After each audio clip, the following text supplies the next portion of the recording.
12 রবিউল আউয়াল, এটি আমাদের দেশ সহ গোটা পৃথিবীতে প্রায় 155টি দেশে পবিত্র ঈদ এ মিলাদুন নবী সাল্লাল্লাহু আলাইহি ওয়াসাল্লাম এটি উদযাপিত হয়ে আসছে। পবিত্র ঈদ এ মিলাদুন নবী সাল্লাল্লাহু আলাইহি ওয়াসাল্লাম এটি কোরআন, সুন্নাহ, সাহাবায়ে কেরামের জীবন আচরণ এবং যুগ যুগ ধরে বিশ্ববরেণ্য উলামায়ে কেরামের দ্বারা চর্চিত একটি আমল। ইদানিং এই আমলকে নিয়ে বিভিন্ন খোরা যুক্তি দিয়ে কেউ এটিকে বিদআত, কেউ এটিকে হারাম, এমনকি শিরক বলে অপপ্রচার, প্রোপাগান্ডা চালানো হচ্ছে। সমাজে প্রচলিত অন্য অসংখ্য শিরক, কুফর, বিদআতকে পাশ কাটিয়ে ঈদ এ মিলাদুন নবী সাল্লাল্লাহু আলাইহি ওয়াসাল্লামের বিরোধিতা একদলকে এতটাই অন্ধ বানিয়ে ফেলেছে যে তাদের কথাগুলো কোরআন, সুন্নাহ, সাহাবায়ে কেরামের কর্মধারা, এমনকি নিজেদের পূর্বসূরীদের বিরুদ্ধে চলে যাচ্ছে, সে বিষয়টি তারা উপলব্ধি করতে পারছে না।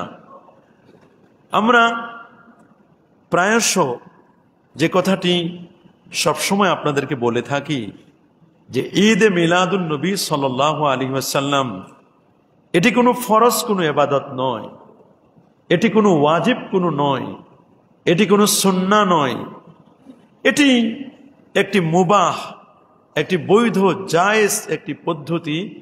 এই ঈদে মিলাদুন নবী এটা স্বতন্ত্র কোনো ইবাদত না, বরং এটি আরেকটি ইবাদতের পরিপূরক বা আরেকটি ইবাদতের সহায়ক। সুবহানাল্লাহ বলে। ঈদে মিলাদুন নবীকে আমরা কখনো এটিকে ইবাদত ফি জাত, সত্তাগতভাবে শরিয়াতে আমরা এটিকে কখনোই ইবাদত মনে করি না। বলবেন হুজুর তাহলে ইবাদত কি? আমরা বলবো কয়েকটি ইবাদতের মজমু, সামষ্টিক হচ্ছে ঈদ এ মিলাদুন নবী সাল্লাল্লাহু আলাইহি ওয়াসাল্লাম। কয়েকটি ইবাদতের সমষ্টি, যেমন আমরা ঈদ এ মিলাদুন নবী সাল্লাল্লাহু আলাইহি ওয়াসাল্লাম আসলে পরে আমরা কোরআন মাজিদ তেলাওয়াত করি, নবীর প্রতি দরুদ শরীফ পড়ি, নবীর সিরাত পাঠ করি, নবীর জীবনী আলোচনা করি, নবীকে নিয়ে আমরা আলোচনা করি। সুবহানাল্লাহ। শুধু নবীকে নিয়ে আলোচনা কেন, নবীকে নিয়ে যেমন আলোচনা করি, এর মাধ্যমে আমাদের পূর্বসূরি যারা ইন্তেকাল করে গেছেন, আমাদের আব্বা আম্মা, দাদা দাদি, তাদের জন্য আমরা একটু ইসালে সোয়াব করে দোয়া করি। সর্বশেষে তাবাররুকাতের আয়োজন করে আমরা এই কাজগুলো এভাবে করে আমরা বিদায় নেই। এইগুলোর প্রত্যেকটি, কোরআন তেলাওয়াত একটি ইবাদত, নবীর প্রতি দরুদ শরীফ পড়া এটা একটা ইবাদত, আরেকজনকে খাবার খাওয়ানো এটি একটি ইবাদত, ইসালে সওয়াব কিছু আমল করে মুর্দাগানদের জন্য বকশিশ করে দেওয়া এটি একটি ইবাদত। হ্যাঁ, নবীর প্রেম এটাও একটা ইবাদত। আমরা ঈদে মিলাদুন নবী করি মূলত নবী পাক সাল্লাল্লাহু আলাইহি ওয়াসাল্লামের প্রেম, ভালোবাসা, এই ইবাদতটাকে জাগ্রত করবার জন্য। সুবহানাল্লাহ। অনেকেই ভুল বুঝেন, অনেকে মনে করেন যে এইটাকে আমরা ইবাদত বানাই ফেলছি। না বাবা, ঈদে মিলাদুন নবী স্বতন্ত্র শরীয়তের কোনো ইবাদত এটি নয়, এটি শরীয়তের কোনো ইবাদত নয়। খুব খেয়াল করে শুনবেন যে আল্লাহর নবী পৃথিবীতে শুভাগমন করেছেন, যদিও সবার মতে নবীজি জন্মগ্রহণ করেছেন রবিউল আউয়াল মাসে। কোন মাসে?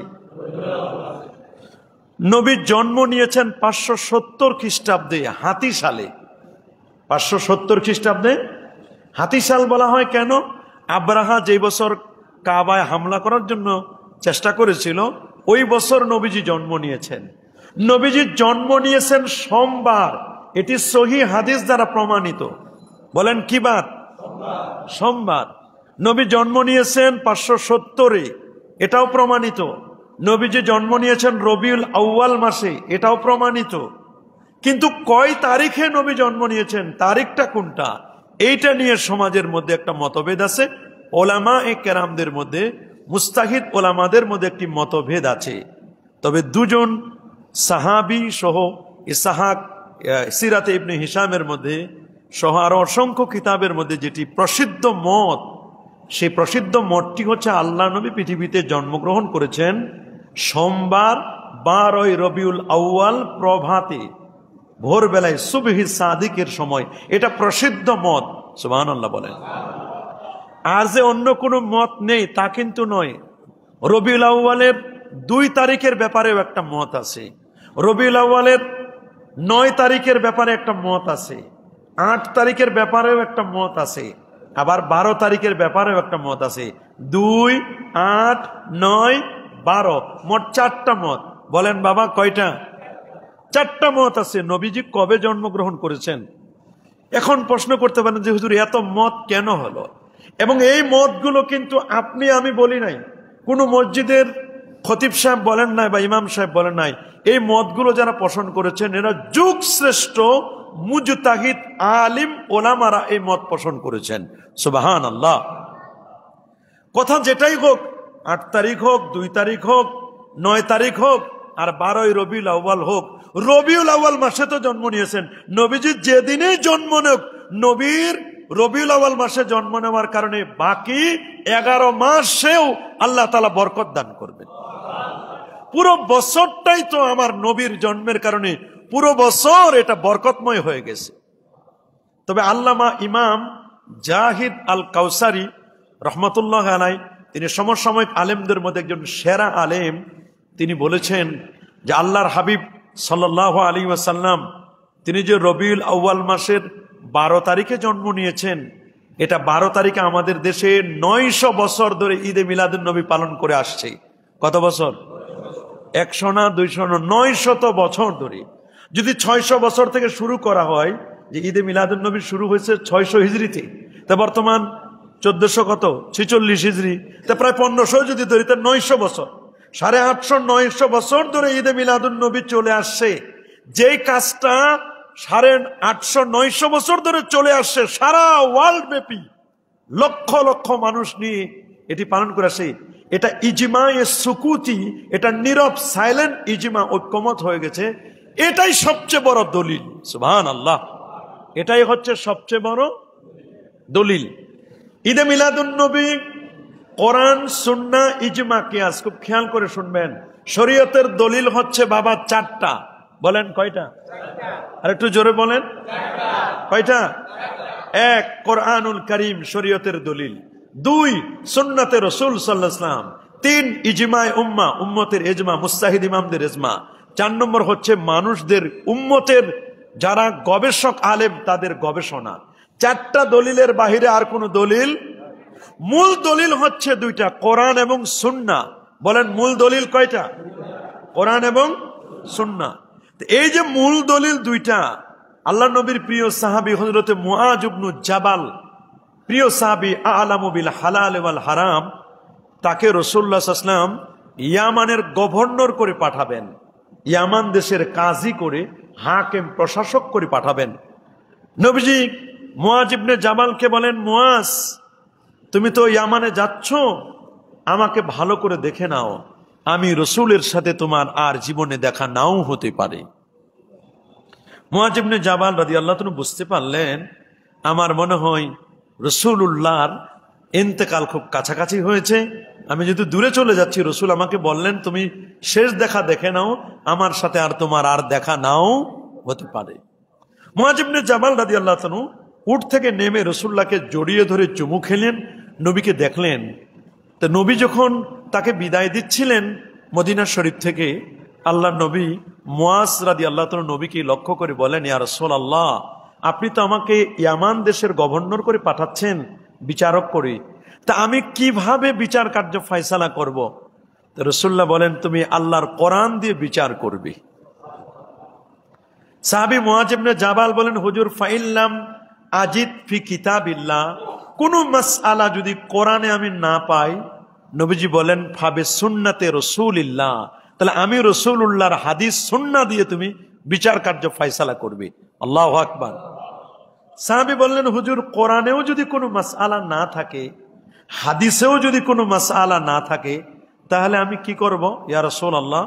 নবীজি বলেন, যদি কোরআনেও নাই, সুন্নতেও নাই, তাহলে আমি কি করব? নবীজি বললেন যে কি করবে বলো?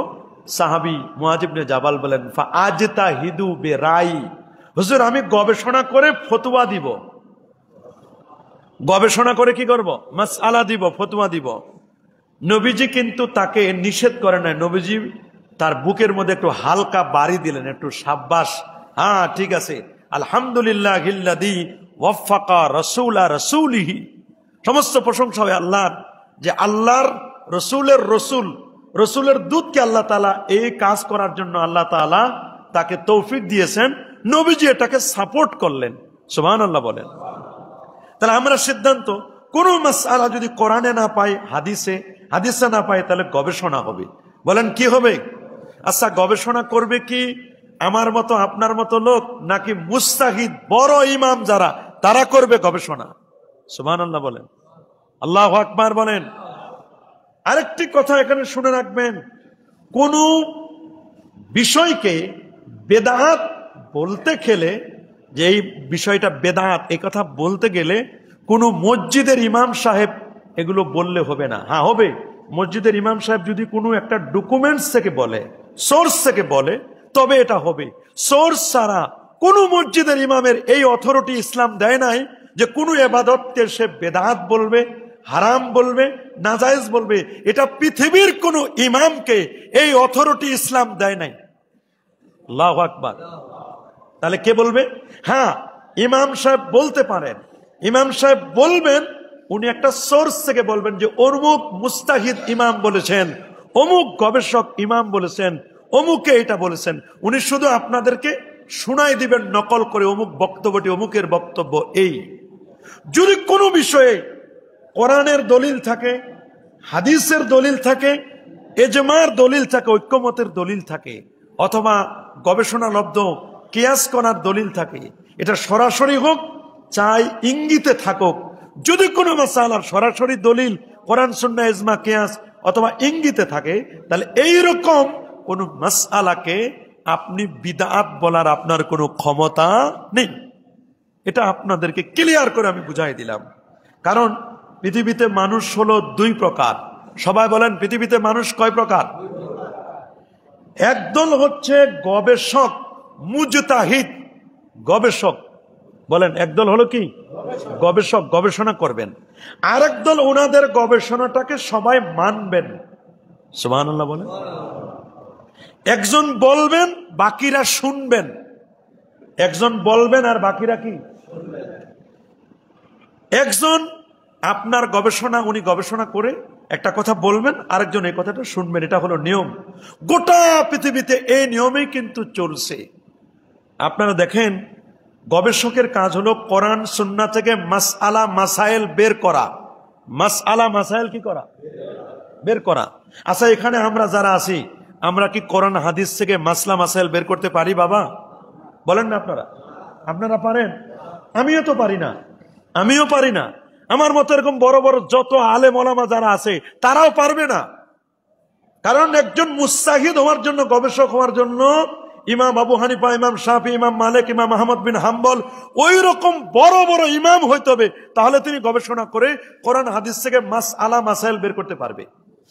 আমরা গবেষক না, আমরা গবেষক মানুষ বলে অমুক গবেষক, এগুলো কোনো মুস্তাহিদ গবেষক না। আমরা হলাম অনুসারী, মুকাল্লিদ, আরেকজনেরটা অনুসরণ করি। উনারা মাসলা মাসাইল বের করছে, আমরা শুধু অনুসরণ করি। সুবহানাল্লাহ বলেন। এর বাহিরে কিছুই না। হয় আপনি একটা গাড়ি নিজে চালাবেন, যদি চালাইতে না পারেন তাহলে ড্রাইভার রাখে, তার সহযোগিতা নিবেন, ঠিক কিনা? হয় আপনি নিজে বাড়ি বানাইয়া নিজের বাড়িতে থাকবেন, না হলে যারা বাড়ি বানাইছে তাদের বাড়িতে আপনি ভাড়া থাকবেন। কথা কি ক্লিয়ার? মনে রাখবেন, আপনি হয় নিজে পুকুরে মাছ ধরবেন, যদি নিজে পুকুরে মাছ ধরতে না পারেন, শীতকালে হোক বা যে সময় হোক, নাহলে যারা মাছ ধরে তাদের থেকে মাছ কিনে আনে আপনি খাবেন। কিন্তু মাছও ধরবেন না, কিনেও খাবেন না, ফাঁকে আপনি যে মাছ ধরে তারে গালি দিবেন, এটা চরম অন্যায়। বলেন এটা কি? আরো জোরে বলেন, এটা চরম অন্যায়। মধুমক্ষিকা যারা মৌচাক থেকে মধু সংগ্রহ করে, দুই একটা মৌমাছির কামড় খেতে হয় কিনা? বলেন না আপনারা? কামড় খেতে হয় না? কামড় খেতে হয়। হয় আপনি নিজে ধোঁয়া দিয়ে মৌচাক থেকে মধু নিজে সংগ্রহ করে নিজে খাবেন, যদি নিজে সংগ্রহ করতে না পারেন, যারা গোয়ালে আছে মধুমক্ষিকা থেকে, মৌমাছি থেকে মধু সংগ্রহ করে, তাদের কাছ থেকে মধু কিনে খাবেন। কথা বলেন। হয় আপনি নিজে কোরআন হাদিস থেকে মাসআলা মাসাইল নিজে বের করে আমল করবেন, যদি বের করতে না পারেন তাহলে যারা বের করছেন তাদেরটা আপনি মানবেন। কথা বলেন। এই জন্য কোরআন এবং হাদিস থেকে মাসআলা মাসাইল বের করার যোগ্যতাও আমাদের নাই। আমরা শুধু পারি এতটুকুন যে যারা বের করছেন তাদের কথাটা আপনাদেরকে শোনাই দিতে। আমার এর চেয়ে আর বেশি যোগ্যতা আমার নাই। এজন্য আমি যখন কোনো ফতোয়ার দিই বা বলি যে এটা হালাল না হারাম, এটা জায়েজ না নাজায়েজ, আপনাদেরকে কিন্তু হয় রেফারেন্স দিয়ে কোরআনের, না হয় রেফারেন্স দিয়ে আমি হাদিসের, না হলে রেফারেন্স দিয়ে আমি কোনো ইমামের বক্তব্য আমি আপনাদের কাছে কোট করি। এখন প্রশ্ন হচ্ছে যে এই যে আমরা ঈদে মিলাদুন নবীটা পালন করছি, সবাই জানেন আপনারা যে বছরে ঈদ, শরীয়তের ঈদ কয়টা বলেন বাবা? শরীয়তের ঈদ কয়টা? একটা হলো ঈদ উল ফিতর আর একটা হলো ঈদ উল আজহা। এর বাইরে শরীয়তের ঈদ আছে? হ্যাঁ, আরেকটা ঈদ শরীয়ত বলছে, জুমার দিনটাকে শরীয়ত ঈদের দিন বলেছেন, হাদিস দ্বারা প্রমাণিত। সুবহানাল্লাহ বলেন। শরীয়তের জুমার দিন কি দলিল? কি দলিল? হলো সুনানে ইবনে মাজার হাদিস। আল্লাহর নবী বলেছেন, ইন্না ইয়াউমাল জুমাতে সাইয়্যিদুল আইয়াম, নিশ্চয় জুমার দিন সপ্তাহের শ্রেষ্ঠতম দিন। ওয়া আফদালু ওয়া আযামু মিন ঈদিল আযহা ওয়া ঈদিল ফিতর। জুমার দিনটা ঈদুল আযহা ঈদুল ফিতরের চেয়ে উত্তম। জিজ্ঞেস করলেন সাহাবীরা কেন? নবীজি বলেন এখানে 5টা কারণ আছে, 5 কারণে জুমার দিন শ্রেষ্ঠ, ঈদুল আজহার চেয়ে উত্তম, ঈদুল ফিতরের চেয়ে উত্তম। বলে কি কি? 1 নম্বর কারণ হলো এই দিনে আদম নবীর জন্ম হয়েছে। এই দিনে আদম নবীকে আল্লাহ তাআলা জান্নাত থেকে দুনিয়াতে পাঠাইছেন। 3 নম্বর কারণ হলো এই দিনে আদম নবী মারা গেছেন, ইন্তেকাল করছেন।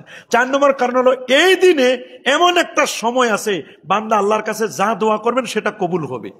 প্রশ্ন করতে পারেন হুজুর এটা কোন সময়? এটা হইতে পারে খতিব সাহেব যখন মিম্বারে উঠেন ওই সময়, আরেকটা হতে পারে প্রত্যেক জুমার দিন মাগরিবের নামাজের আগে, আসরের পর মাগরিবের আগে যে সময়টা, ওই সময় দোয়া করলে আল্লাহ কবুল করেন।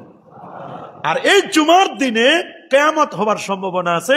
এই 5 কারণে জুমার দিন ঈদুল আজহা ঈদুল ফিতরের চেয়ে উত্তম। আল্লাহু আকবার বলেন।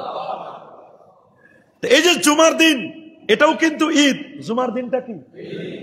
আরাফাতের ময়দান, 9 তারিখ জিলহজ মাসের এই দিনটাও ঈদের দিন। রাসূল তিরমিজি শরীফের 773 নম্বর হাদিসে বলেন, ইয়াউমু আরাফা, আরাফাতের দিন, ইয়াউমুন নাহার, জিলহজের 10 তারিখ কুরবানির দিন, এবং আইয়ামুত তাশরিক, জিলহজের 11, 12, 13, 3 দিন, আর ওখানের কত 10 তারিখ 4 দিন, আর আরাফার দিন 5 দিন। এই 5 দিন রাসূল বলেন ঈদুনা আহলাল ইসলাম, এটা মুসলমানদের জন্য ঈদের দিন, এই 5টা দিন। সুবহানাল্লাহ বলেন। এটাও কিন্তু শরীয়তের ঈদ। এটাও কি শরীয়তের? এর বাহিরে শরীয়তের ঈদ সওয়াব হবে। আচ্ছা বলেন, ঈদুল ফিতর ঈদুল আযহায় নামাজ পড়লে সওয়াব হয় না? নির্ধারিত সওয়াব আছে না? তাকবীর আছে না? খুতবা আছে না? তারপরে সদকাতুল ফিতর আছে না? কুরবানি আছে না? এগুলো কিন্তু শরীয়তের সব বিষয়গুলো আছে। জুমার দিনের জন্য আলাদা নামাজ আছে না? সেখানে নিয়ম কানুন আছে না? নির্দিষ্ট সওয়াব আছে না?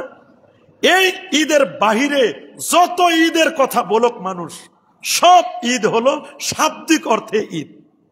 বলেন কি অর্থে? সবাই বলেন কি অর্থে? পারিভাষিক অর্থে কোনো ঈদ নয়, শরীয়তের ঈদ নয়।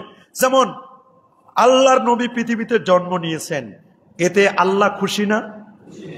ফেরেশতারা, কুল কায়নাত, মানুষ, জিন, এমনকি হাইওয়ানাত, পশু পাখিও খুশি। এই যে খুশিটা, এটা কি পৃথিবীর ঈদুল ফিতর ঈদুল আযহা সবচেয়ে সব খুশির সেরা খুশি না? এই যে খুশি, এইটাকে আরবিতে বলা হয় ঈদ। ঈদ মানে কি?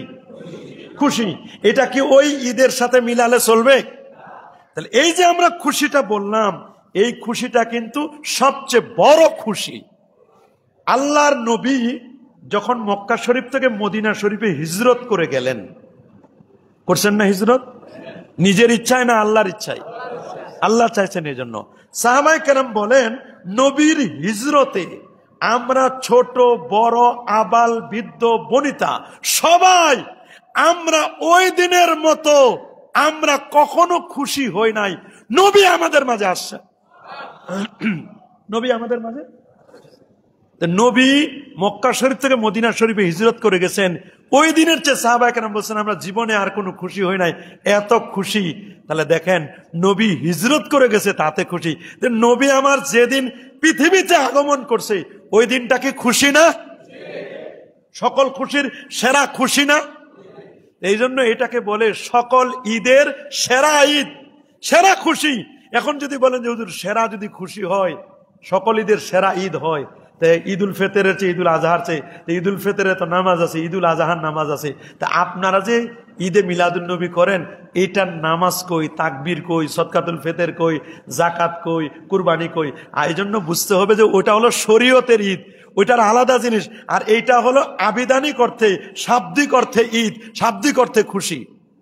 আপনার দলের যখন কোনো প্লেয়ার খেলায়, ক্রিকেট খেলা হোক বা ফুটবল খেলা হোক, যখন দলের কোনো ব্যক্তি যখন ছক্কা মারে অথবা যখন গোল হয় তখন খুশিতে লাফায় উঠেন না? কি বলেন, উঠেন কি না? খুশিতে লাফায় উঠেন না? এটা কেন খুশি? এরকম খুশি তো জীবনে অনেক কিছু খুশি থাকে, খুশির তো কোনো শেষ নাই। খুশি অনেক ধরনের খুশি আছে। আলহামদুলিল্লাহ অনেক মেহমান আসছেন, যারা মেহরবানি করে জায়গা নিয়ে বসে পড়ুন, আমরা ইশারায় কাজ করব। জিকির করুন লা ইলাহা ইল্লাল্লাহ, লা ইলাহা, লা ইলাহা, লা ইলাহা, লা ইলাহা, লা ইলাহা, লা ইলাহা ইল্লাল্লাহ মুহাম্মাদুর রাসূলুল্লাহ সাল্লাল্লাহু আলাইহি ওয়াসাল্লাম। তাহলে আমার নবীর শুভাগমনে, আমার নবীর জন্মে আমরা সবাই খুশি না? খুশি না কে বলেন তো একজনের নাম? শয়তান খুশি ছিল না? ছিল? বলেন খুশি ছিল? ছিল না, শয়তান খুশি। তা মনে রাখবেন, আমরা কি শয়তানকে লাইক দিব না রাসূলুল্লাহকে লাইক দিব? লাইক দিব কাকে? রাসূলুল্লাহকে। কেন লাইক দিব? শুধু আমরাই কি রাসূলুল্লাহকে লাইক দিই? ভিন ধর্মের মানুষ যারা, অমুসলিম যারা, অন্য ধর্মের যারা, তারাও রাসূলুল্লাহকে লাইক অলরেডি দিয়ে দিয়েছেন। অন্য ধর্মের কারা? ব্রিটিশ মিউজিয়ামের মধ্যে লেখা আছে, ব্রিটিশরা লিখে দিয়েছেন নবীজির ব্যাপারে। তারপরে মাইকেল হার্ট 100 জন মনীষীর জীবনী লিখেছেন, দ্য 100 বই লিখেছেন। 100 জন মনীষীর জীবনী লিখতে গিয়ে তিনি লিখছেন ranking of the most influential personality of the world. জগতের 100 জন মনীষীর মধ্যে উনি 1 নম্বরে কার নামটা দিবেন টেনশনে পড়ে গিয়েছিলেন। উনি বুঝতে পারলেন 1 নম্বরে যার নামটি দিলেন তিনি মুহাম্মদুর রাসূলুল্লাহ সাল্লাল্লাহু আলাইহি ওয়াসাল্লাম। আমার নবীকে একজন বিধর্মী লেখক, খ্রিস্টান লেখক আমার নবীকে 1 নম্বরে দিয়ে দিয়েছেন। আল্লাহু আকবার। 2, ব্রিটিশ মিউজিয়ামের মধ্যে লেখা, সাদা অক্ষরে, সাদা ফলকে সুন্দর করে লিখে দিয়েছেন, as a father, as a teacher, as a lawgiver, as a lawmaker, as a reformer of the society, Allahu Akbar বলেন, as a messenger, Allahu Akbar, Muhammad sallallahu alaihi wasallam is the superman of the world, Allahu Akbar. বলেন মুহাম্মদ সাল্লাল্লাহু আলাইহি ওয়াসাল্লাম as a father, বাবা হিসাবে নবীর কোনো তুলনা চলে? Allahu Akbar. as a father, as a teacher, একজন শিক্ষক হিসাবে আমার নবী ছিলেন মানবতার শিক্ষক। কিভাবে আপনি বাথরুমে ওয়াশ করতে বসবেন, বাথরুমে কেমনে বসবেন, বুখারীর মধ্যে হাদিস আছে কিভাবে বাথরুমে যাবেন, আবু দাউদ শরীফে হাদিস, হাত্তা ইউআল্লিমাকুমুল খিরাত, কিভাবে বাথরুমে বসবেন, নবীজি এইটা পর্যন্ত উম্মতকে শিক্ষা দিয়েছেন। আল্লাহু আকবার বলেন। কেমন টিচার তিনি! রাসূল বলেন আমি কারো কাছে শিক্ষা নেই নাই, এই পৃথিবীর মধ্যে sine theta, cosec theta, log, logarithm, ঐকিক নিয়ম কারো কাছে আমি কিচ্ছু শিখি নাই। আমার শিক্ষক হচ্ছেন আমার আল্লাহ। নবীর শিক্ষক কে? শিক্ষকতার পেশা, সুন্নতি পেশা। ইন্নামা বুইস্তু মুআল্লিমা, এই পৃথিবীতে আমি শিক্ষক হিসেবে প্রেরিত হয়েছি, আমি কারো ছাত্র নয়, আমি আল্লাহর শিক্ষক। আল্লাহর পক্ষ থেকে আল্লাহ হচ্ছেন আমার শিক্ষক, আমি আল্লাহর ছাত্র। আমার রাসূল ছাত্র কার? নবী পৃথিবীতে কারো কাছে শিখেন নাই। আল্লাহ বলছেন ওয়া আল্লামাকা মা লাম তাকুন তা'লামু, আপনি যা জানতেন না অজানা বিষয়ের জ্ঞান আমি আল্লাহ আপনাকে জানাই দিয়েছি, কিয়ামত পর্যন্ত আপনাকে যা বলার সব দিয়ে দিয়েছি। নবী বলেছেন আমি যেদিন জন্ম নিয়েছি আমার জন্মের সময় পৃথিবীতে 1,23,999 জন নবীর যত ক্যারেক্টারিস্টিক, যত বৈশিষ্ট্য, যত জ্ঞান, গরিমা, বুদ্ধি, মত্তা সব আমার আল্লাহ আমার সিনায় ঢেলে দিয়েছেন। আল্লাহু আকবার বলেন। সেই নবীর চারিত্রিক বৈশিষ্ট্যটার কথা, যার চরিত্রটা কেমন হবে আল্লাহ এটাও বলছেন ওয়া ইন্নাকা লাআলা খুলুকিন আযীম, নিশ্চিত আমি আপনার মর্যাদাকে সমুন্নত করেছি, আপনাকে যেমন সমুন্নত করেছি ওয়া ইন্নাকা লাআলা খুলুকিন আযীম, নিশ্চিত হে নবী আপনি সুমহান চরিত্রের উপর অধিষ্ঠিত এবং প্রতিষ্ঠিত। আমার আল্লাহ তার দোস্তকে এমন জায়গায় নিয়েছেন ওই জায়গায় কেউ যেতে পারে নাই। আল্লাহু আকবার বলেন। আমাদের বিজ্ঞানী যারা, অ্যাস্ট্রোনমিক্যাল সায়েন্স যারা, অ্যাস্ট্রোনমি যারা, জ্যোতির্বিজ্ঞানী, তারা গিয়েছে মঙ্গল গ্রহ পর্যন্ত। কোন পর্যন্ত? স্যাটেলাইট বিভিন্ন সেট করতে গিয়ে সর্বোচ্চ গিয়েছে মঙ্গল গ্রহ, চাঁদের দেশ মঙ্গল গ্রহ পর্যন্ত গিয়েছে। আর আমার নবী চাঁদের দেশ না, শুধু চাঁদের খবরও নবী বলে দিয়েছেন। আল্লাহু আকবার বলেন। কতদূর পর্যন্ত গিয়েছেন আমার আল্লাহ তার দোস্তকে, তার হাবিবকে, আমাদের নবীকে উম্মে হানির ঘর থেকে নিয়ে স্যান্ডেল যেটা ছিল জমিনে, ওই স্যান্ডেলে করে নিয়ে আমার নবীকে ইয়াসরিবে নিয়ে গেছেন।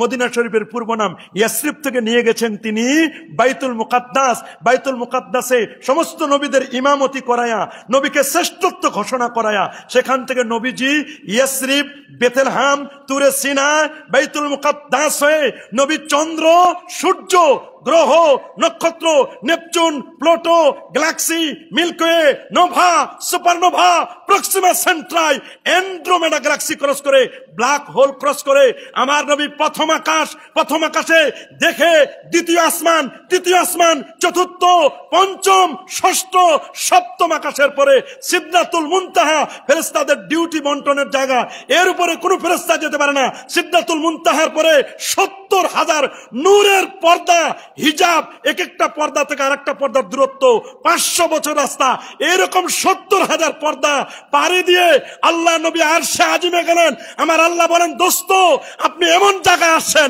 এই জায়গায় কেউ আসে নাই, আপনাকে এখানে এনে আপনার পায়ের তলায় 7 আকাশ 7 জমিন, জান্নাত জাহান্নাম সব আমি আল্লাহ আপনার কদমে, আপনার পায়ের তলায় হাদিয়া দিলাম। আপনার পায়ের তলায় হাদিয়া দিলাম, আপনি উপরে, আপনার পায়ের নিচে সব। আমি আপনার জিকিরকে, আলোচনাকে সমুন্নত করেছি। আমি আল্লাহ যেখানে দোস্ত আপনিও সেখানে। আপনাকে কেউ মাইনাস করতে পারবে না। পারবে না কি? আজানেও আপনি, একামতেও আপনি, মসজিদে আপনি, মাদ্রাসা আপনি, খানকায় আপনি, কোন অফিসে আপনি, যেখানে লা ইলাহা ইল্লাল্লাহ সেখানে মুহাম্মদ রাসূলুল্লাহ। আমার নবীকে কি মাইনাস করা যাবে? সেই নবীর জন্ম বৃত্তান্ত, সেই নবীর জন্ম আলোচনা আমি মনে করার কে? জালালউদ্দিন সুয়ুতি রাহেমাহুল বাড়ি 911 হিজরির আলেম 75 বার নবীর জাগ্রত অবস্থায় দেখেছেন। 2 লক্ষ সনদ সহ হাদিস যার মুখস্থ। আল্লাহু আকবার বলেন। এত বড় পণ্ডিত, তিনি বলেছেন কোন মজলিসে, কোন এলাকায় যদি নবীর জন্ম বৃত্তান্ত আলোচনা হয় ওই এলাকাটা আল্লাহ 1 বছর পর্যন্ত নিরাপদ রাখেন।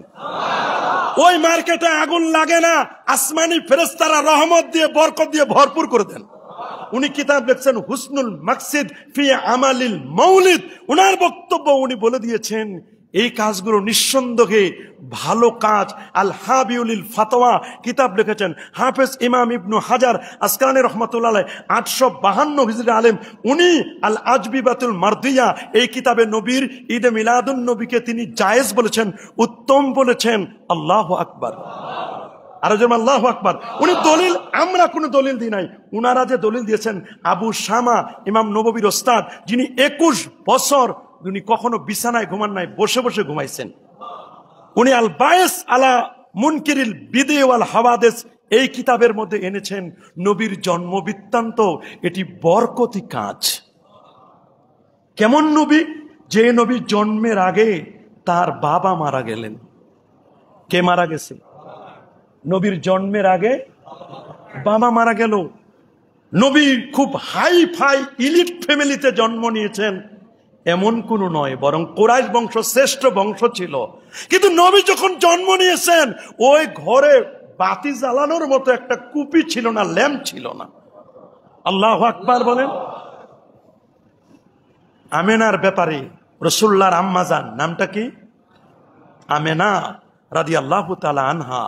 আমেনার ব্যাপারে আব্দুল্লাহর বাবা রাসূলুল্লাহর দাদা আব্দুল মুত্তালিব, উনি বংশীয়ভাবে কাবা শরীফের মুতাওয়াল্লি ছিলেন, কাবার সভাপতি। কাবার মসজিদে যেমন মুতাওয়াল্লি থাকে না, উনি কাবা শরীফের মুতাওয়াল্লি ছিলেন। আব্দুল মুত্তালিব নবীজির দাদা যান। আল্লাহু আকবার বলেন। কাবার চাবিটাও থাকতো বংশানুক্রমে, এভাবে আস্তে আস্তে আস্তে আস্তে আস্তে আস্তে করে চলে আসছে। আব্দুল মুত্তালিবের কাছে এলাকার মক্কার নারীরা, কারা? মেয়ে মানুষগুলো আব্দুল মুত্তালিবের কাছে বিচার দিল। কি দিল? কার ব্যাপারে বিচার দিল? বৌমা রাসূলুল্লাহর আম্মা জান আমেনার ব্যাপারে বিচার দিছে। আব্দুল মুত্তালিব, আপনার ছেলে আব্দুল্লাহ মারা গেছে। নিয়ম হলো কারো স্বামী মারা গেলে স্ত্রী 4 মাস 10 দিন শোক পালন করবে। আর বাত আশুরি ও আশা কোরআনের নির্দেশ। কিন্তু আমরা দেখছি আপনার বৌমা আমেনা এমন সুগন্ধি ব্যবহার করে। নিয়ম হলো যখন শোক পালন করবে তখন নারীরা 4 মাস 10 দিনে ভালো জামা কাপড় পরবে না, অর্নামেন্টস অলঙ্কারাদি পরবে না, কোনো ধরনের সেন্ট ব্যবহার করবে না। স্বামী তো নাই, কার জন্য করবে? বর্তমান যুগে তো স্বামীর জন্য করে না, করে বাইরের মানুষের জন্য। কথা বলেন। এই যে সেন্ট মেখে যায় রাস্তা দিয়ে মোটামুটি, এটা কি নিজের স্বামীরে দেখায়? নিজের স্বামীর দেখার জন্য পুরান কাপড় পরে, বাইরে যাবে নতুন কাপড় পরে। নিয়ম হলো বাড়িতে নতুন কাপড় পরা, কারণ দেখাবে স্বামীকে। উদ্দেশ্য যদি হতো স্বামীকে দেখানো, তাহলে ঘরের ভিতরে নতুন কাপড় পরতো, যখন বাইরে যায় তখন নতুন ড্রেসটা পরে। তাহলে বোঝা গেল স্বামী উদ্দেশ্য না, উদ্দেশ্য বাইরের মানুষ। বলেন আপনারা, উদ্দেশ্য কি স্বামী না? স্বামী না। আমেনার ব্যাপারে নালিশ করা হলো যে আপনার বৌমা যে এত সেন্ট ব্যবহার করে, আতর পারফিউম ব্যবহার করে, এইরকম আতর তো আমরা মক্কা জমিনে কোথাও কোনো পৃথিবীতে এইরকম আতর আমরা দেখি নাই। আব্দুল মুত্তালিব বলল, কথা তো ঠিকই বলেছ, আমি দেশ বিদেশে ঘুরি, কাবার মুতাওয়াল্লি, যেই দেশে যাই আমার কোনো হোটেল ভাড়া নাই, কিছুই নাই, যেখানে যায় সবাই ইজ্জত করে সম্মান করে, মানুষ হাদিয়া দেয়, আতর পারফিউম মেসকো আম্বর কত কিছু দেয়। আমিও দেখি আমার বৌমা যে আতর ব্যবহার করে, এটা আমি মিলাইতে পারি না, আমার কোনো পারফিউমের সাথে মিলে না, আতরের সাথে মিলে না। এখন ডাকছে শাশুড়িকে, আমেনার শাশুড়ি আব্দুল মুত্তালিবের স্ত্রীকে, এই বৌমার ব্যাপারে যে নালিশ করে মহিলারা, কি বলো তুমি? কয় খালি নালিশ তো আমার আগে করা দরকার ছিল। যখন গোসলখানা থেকে বের হই মনে হয় আতর ছিটাই দিছে, আপনি আর কি আতর ব্যবহার করেন? এর চেয়ে কোটি কোটি কোন ঘ্রাণ সম্পন্ন আতরের, মনে হয় আতর যেখানে গোসলখানা গোসল করে আমার বৌমা আমেনা, যেখানে গোসল করে ওইখানে মনে হয় আতর ছিটাই দিয়ে আসছে, এত ঘ্রাণ, আমি তো ওইখানে পাগল হয়ে যাওয়ার মতো। তাহলে সমালোচনা পিছনে করে দরকার নাই, ডাকো তো বৌমারে। সুবহানাল্লাহ বলেন। আমাদের অভ্যাস হলো আমরা সমালোচনা করি পিছনে। বলেন, আমরা সমালোচনা করি কি? বলে সমালোচনা পিছনে করব না, সমালোচনা করব। ডাকো বৌমাকে। আমেনা, বৌমা, ছেলে আব্দুল্লাহ চলে গেছেন। আব্দুল মুত্তালিব চোখের পানি ছেড়ে কাঁদেন। ছেলের কথা মনে হলে আব্দুল্লাহ, তাকে ব্যবসার জন্য পাঠিয়েছিলাম মদিনায়, ইয়াসরিবে, খেজুরের ব্যবসা, আজওয়া খেজুর, দামি জান্নাতি খেজুরের, এগুলোর ব্যবসা করতেন আব্দুল্লাহ। কিন্তু বোমা, আমার ছেলেটা বিদায় হয়েছে, তুমি তো একটু শোক পালন করবে, তুমি তো একটু কমপক্ষে একটু ভালোভাবে চলবে। কিন্তু তোমার নামে নালিশ করলো। বলে, আব্বা জান, নালিশ কি করবে? এটা তো আমার কিছু না, আমার পেটে যিনি আছেন যেদিন থেকে, ওই দিন থেকে এত ঘ্রাণ, আমি যে রুমে থাকি রুমের ওয়ালগুলোতেও ঘ্রাণ, আমি যে থুতুটা ফেলি থুতুতেও মেস্কের ঘ্রাণ, আমি যদি কখনো বাইরে বের হই মেঘমালাগুলো আমার ছায়া দেওয়ার জন্য পাগল হয়ে যায়। শুধু এইটা, আমি যদি কোনো কাঁটায়ও পা রাখি কাঁটাটা আর কাঁটা থাকে না, এটা গোলাপ ফুলের বাগান হয়ে যায়। আমি যদি কোনো পাথরে পা রাখি, ওটা পাথর থাকে না, ওইটা নরম তুলার মতো হয়ে যায়। শাশুড়ি বলতেছে যে গোসলখানায় কি করো? ওই গোসলখানায় কিছু করি না, আমি তো গোসল করে চলে আসি। ওই এত ঘ্রাণ, ওই আমি যে গোসল করি আমার গায়ের যে পানিগুলো টপ টপ করে পড়ে, কারণ এটা তো পেটের রক্তের সাথে মিলিত। এখানে তো সাইয়্যিদুল আম্বিয়া আল মুরসালিন, আমি জানি না কে আছে এখানে, যাকে নিয়ে আসছি যেদিন আমার পেটে আসছে ওই দিন 10,000 নবী রাসূল আমার রাতে খালি সালাম দিয়ে গেছে। আল্লাহু আকবার। বলে এটা কারিশমা তো তোমার না? বলে না না, এটা আমার কোনো কারিশমা না, পেটের ভিতরে যিনি আছেন এটা উনার। আল্লাহু আকবার, আল্লাহু আকবার। বলে আরো কিছু শোনাও। বলে আর কি শোনাবো? পিপাসা লাগছিল, যদি আব্দুল্লাহ থাকতো আব্দুল্লাহকে বলতাম একটু পানি আনো। কাউকে বলতে পারি না, স্বামী হারা বিধবা আমি, কাউরে বলতে পারি না। বালতি নিয়ে গেলাম কুয়াতে পানি উঠার জন্য। যখন কুয়ার কাছে গেছি পানি ফেলবো বালতিটা, দেখি পানি উপরে উঠে ছুঁই। পানি আমারে বলতেছে তোরে কষ্ট করা লাগবে না, উঠাই নে, বালতিতে ভরে দি। পানি বলতেছে আমারে কষ্ট করো না, দেও ভরে দি। এই কথা যখন শোনার পরে মহিলারা চতুর্দিকে পানি নেওয়ার জন্য কুয়ার কাছে আসছে। আল্লাহু আকবার।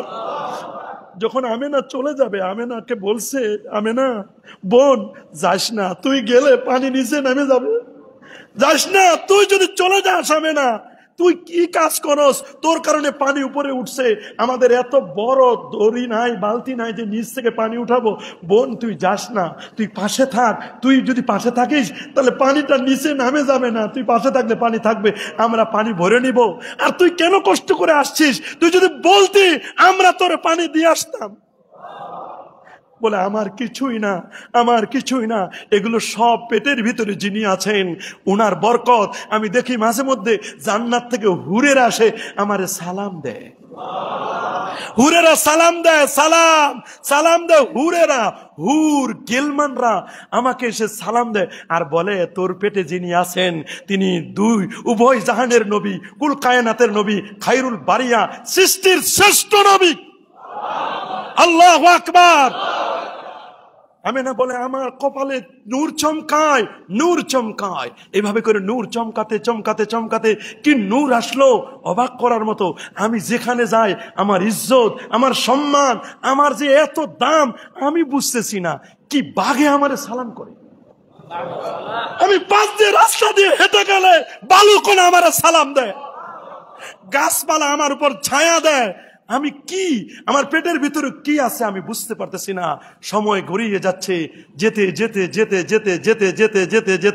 যেই রাতে জন্ম নিবেন মুহাম্মদুর রাসূলুল্লাহ সাল্লাল্লাহু আলাইহি সাল্লাম, আমার ঘরে একটা বাতি জ্বালাবো এইরকম তৈল নাই, এইরকম একটা ঘরটা আলোয় আলোকময় হয়ে গেল। শুধু আমেনা বলছেন আমার এই পুতুলি কলিজার টুকরাটা যেদিন জন্ম নেয়, সবাই জন্মের পরে ওই ঘরে যাওয়া যায় না, গন্ধ, কিন্তু আমার যিনি জন্ম নিলেন উনার জন্মে আলোয় আলোকময়, পুরো ঘর আলোকিত হয়ে গেছে, মনে হয় পুরা সূর্য চন্দ্র আমার ঘরে উদিত হয়েছে। আল্লাহু আকবার। ওয়া হাসানু মিনকা লাম তারা কাতু আইনি ওয়া আজমালু মিনকা লাম তালিদিন নিসা খুলিকতা মুবাররা মিন কুল্লি আইবিন কান্নাকা কাদ খুলিকতা কামা তাশা ইয়া সাহিবাল জামাল ইয়া সাইয়্যিদাল বাশার মিন ওয়াজহিকাল মুনির লাকাদ নাওয়ারাল কামার। এটা তো পূর্ণিমার আস্তা একটা চাঁদ। মনে চিন্তা করলাম যে নাভি কাটবে কে, দেখলাম নাভিটা জান্নাতি, কি ব্যবস্থা করছে, পেট থেকে নাভি কেটে আসছেন তিনি, উনার নাভি কাটা। কয়েকদিন পরে খতনা করার কথা, দেখলাম খতনা করা অবস্থায় জন্ম। তা আমি শুয়াই দিলাম, কিছুক্ষণ পরে চোখের পানি ছেড়ে কাঁদতেছি, আর যদি আব্দুল্লাহ থাকতো আমার স্বামী, আমার কলেজার টুকরাটাকে দেখলে প্রাণটা জুড়ে যেত। কত খেলনা আনতো, কত কিছু আনতো, কত খেলনা আনতো, খেলনা। আব্দুল মোত্তালেব বলছেন বৌমা কেন কাঁদো বৌমা? বলে আব্বা এই ছেলের আব্বা যদি আজকে বেঁচে থাকতো তাহলে কত কিছু আনতো। বৌমা টেনশন করো না। কিছুক্ষণ পরে দেখতেছেন শোয়াই দিছে, চাঁদ আর সূর্য উপর থেকে নিচে নেমে আসতেছে। আমেনা জোরে চিৎকার চিৎকার দিয়ে বলছে আল্লাহু আকবার, আল্লাহু আকবার। চাঁদ তারারা কি আমার ছেলের উপর পড়ে যায় নাকি, ছেলেটারে অ্যাক্সিডেন্ট করে নাকি? কিন্তু না, রাসূলুল্লাহ যখন আঙ্গুলগুলো খালি এরকম এরকম করতেছে, এরকম এরকম এরকম এরকম এরকম এরকম, ছোট বাচ্চা দেখেন না এরকম এরকম করে, চাঁদটা ওরকম ওরকম রাসূলুল্লাহর সাথে খেলতেছে। আল্লাহু আকবার, আল্লাহু আকবার। চাঁদও খেলে, তারকারাজগুলো খেলে। কিছুক্ষণ পরে কে যেন এসে বলছে, এই গাইবু হাজাল ওয়ালাদ, এই সন্তানটার একটু এই মুহূর্তে জন্ম নিছে তো, এই সন্তানটার একটু গায়েব করে ফেলো। বলে কেন গায়েব করে ফেলবা? বলে কয়েক মিনিটের জন্য জিবরিল আমিন আল্লাহ বলছেন, দোস্ত আমার এই হাবিবকে তুমি একটু কোলে নিয়া গোটা পৃথিবী, মাশারিকুল আরদে ও মাগারিবুহা, গোটা পৃথিবী চন্দ্র সূর্য গ্রহ নক্ষত্র সব, মাশরিক মাগরিব শিমাল জুনুব, সবার কাছে এই শিশুটাকে দেখায় আনো। কেউ যেন বলতে না পারে যে উনি নতুন না, উনি সবার সেরা। তাওরাত, জবুর, ইনজিল সব জায়গায় আলোচনা। ওটা প্রফেসর ডি লামার্টিন বলেছেন, সেই মারিয়ানা ট্রান্স প্রশান্ত মহাসাগরের তলায় যত বালুকণা আছে, 11 কিলোমিটার ডিপনেস, গভীরতা, ওই সেই কাঞ্চনজঙ্ঘার মতো হিমালয় ছেড়ে দিলে পানির উপর ভেসে উঠবে, পানির তলায় চলে যাবে হিমালয়ের মতো পাহাড়, 3 কিলোমিটার উপরে পানি থাকবে। সেই জায়গার তলায় যত বালুকণা, মরুভূমি সাহারা অঞ্চলে যত বালুর কণা আছে, ওই বালুকণাগুলোকে সায়েন্স এন্ড টেকনোলজি আপগ্রেড হবে, বালুকণাগুলোকে পরিমাপ করতে পারবে, গোনাতে পারবে একটা একটা করে। কিন্তু আল্লাহ নবীর চারিত্রিক মাধুর্যতা এত হাই র্যাঙ্কে, এটা গণনা করার মতো পৃথিবীতে কোনো শক্তি নাই। সেই নবীর মিলাদ, সেই নবীর জন্ম বৃত্তান্ত, সেই নবীর জন্মে আমরা খুশি না বাবা? কারা কারা খুশি হাত তুলে দেখান। নারে তাকবীর, নারে রিসালাত। পবিত্র ঈদে মিলাদুন নবী, সেই ঈদে মিলাদুন নবী আগামী 16 তারিখ। কয় তারিখ? 16 তারিখ। প্রতি বছর ঈদে মিলাদুন নবী সাল্লাল্লাহু আলাইহি ওয়াসাল্লাম এখানে আমরা উদযাপন করি। হ্যাঁ, ঈদে মিলাদুন নবীর নামে যারা ভণ্ডামি করে, খ্রিস্টানি তরিকায় কেক কাটে, হ্যাপি বার্থডে টু মোহাম্মদ বলে, নারী পুরুষ অবাধ বিচরণ করে, এই রকম যারা করে, নামাজ পড়ে না, জুলুস করতে গিয়ে এই রকম মিলাদের সাথে চেয়ার রাখে, গ্লাস রাখে, কই নবী আসবেন, এই আকীদা আমাদের নাই। এগুলো ভণ্ড প্রতারকদের আকীদা। এই রকম মিলাদের সাথে আমাদের কোনো সম্পর্ক। বরং আর রাহিকুল মাখতুম 1264টি কিতাবের মধ্যে শ্রেষ্ঠ কিতাব, সৌদিতে 1264টি কিতাবের মধ্যে সেরা কিতাব আর রাহিকুল মাকতুম। দেখেন এখানে নবীর জীবনীর পর আলোচনা করা হয়েছে। আমাদের পরিবারের মধ্যে নবীর একটা জীবনী কিনে দেন, ছেলেরা পড়ুক, মেয়েরা পড়ুক, আপনার ভাবি সাহেবা, পরিবারের পরিজন লোকেরা পড়ুক, নবীর জন্ম বৃত্তান্ত জানুক। কত ক্রিকেটার খেলোয়াড়ের নাম জানে, নায়ক নায়িকার নাম জানে, কতজনের নাম জানে, অমুকের নাম জানে, অমুকের নাম জানে। নবীর নাম কি, নবীর মার নাম কি, বাবার নাম কি, দাদার নাম কি, কবে জন্ম নিলেন, এগুলো অনেকে জানে না। এগুলো আমাদের জানার দরকার আছে না নাই? সেই নবী আমার দুনিয়ার নেতা যারা, এই দুনিয়ার নেতারা নৌকায় গিয়ে ভুলে যায়, একজন আরেকজনকে চিনে না। শুনছেন না সদরঘাটে এক নেতারে ধরছে, ওই নেতারে বাঁচাইতে যায়, কইছে যে না আমার খালি একাই ধরেন, আরেকজন আছে। আমি চিন্তা করে দেখি রে, দুনিয়াতে এইরকম অবস্থা রে, একজন আরেকজনকে চিনে না, ওটারে ধরাই দিছে না। আর যে নবী কিয়ামতের ময়দানে উম্মতকে খুঁজে খুঁজে খুঁজে খুঁজে, এই নাও হাউজে কাউসারের পানি, আমি রাসূলুল্লাহর হাতে, এই নাও হাউজে কাউসারের পানি, একবার যিনি খাবেন কিয়ামত পর্যন্ত পিপাসিত হবেন না। রাসূলুল্লাহর রিকমেন্ডে লোকটি জান্নাতে চলে যাবে, যদি ঈমান থাকে, আমল থাকে, আকীদা থাকে, নবীর প্রেম যদি থাকে। আমরা তো এইরকম রসুলের মহব্বত করি, ভালোবাসি। দুনিয়ার নেতারে ভালোবাসলে দুনিয়ার নেতা মিস কল দিয়ে চলে যায়, রিসিভ করে না। কি করে না? মিস কল দিয়ে চলে যায়, ফাঁকি দিয়ে চলে যায়। কিন্তু আমার রসুল আমাদের এমন, যিনি কোনোদিন আমাদেরকে মিস কল দিবেন না, রিসিভ করে বলবেন উম্মত আসো আসো, কবরে হাসরে মিজানে আমাকে পাবে। আল্লাহু আকবার। আর আমরা দুনিয়াতেই পাই না, কি বিপদ। এই জন্য যে নবীর শান, যে নবীর মানের আলোচনা আগামী 16 তারিখ ইনশাআল্লাহ আমাদের মসজিদের যারা বর্তমানে দায়িত্ব বলতে, দায়িত্ব তো এখন পুরো দায়িত্বটা আমাকে বলা হয়েছে, তা আমি মুরব্বীদের সাথে পরামর্শ করে সিদ্ধান্ত নেওয়া হয়েছে।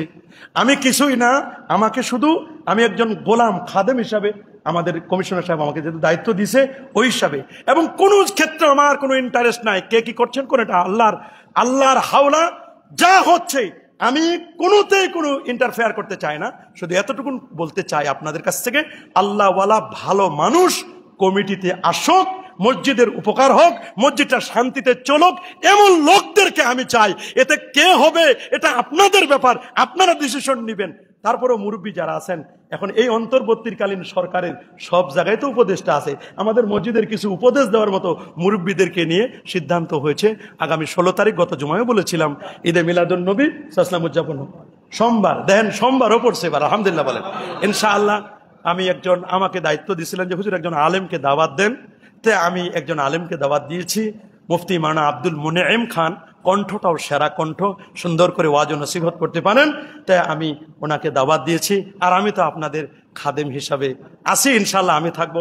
আমাদের ইমাম সাহেব হুজুর আছে, আশপাশে যদি কেউ থাকেন তারাও আছে। তবে একটু ঝামেলা, একটু কয়েক মিনিটের জন্য সমস্যা হতে পারে, কারণ আমাকে আবার জাতীয় মসজিদ বাইতুল মুকাররমে কাল থেকে ফোন করছিল যে প্রথম আমাদের উদ্বোধনী অনুষ্ঠানটা 16 তারিখ আমাদের মন্ত্রী মহোদয় থাকবেন, তো ওইখানে আমাকে কিছু সময় দিতে হবে, যে কারণে হয়তো বা কয়েক মিনিট আমার লেট হইতে পারে। তো আপনারা এটা, আমি যথাসময় ইনশাল্লাহ চলে আসবো, এটা আগে আপনাদের অগ্রিম বলে যাচ্ছি।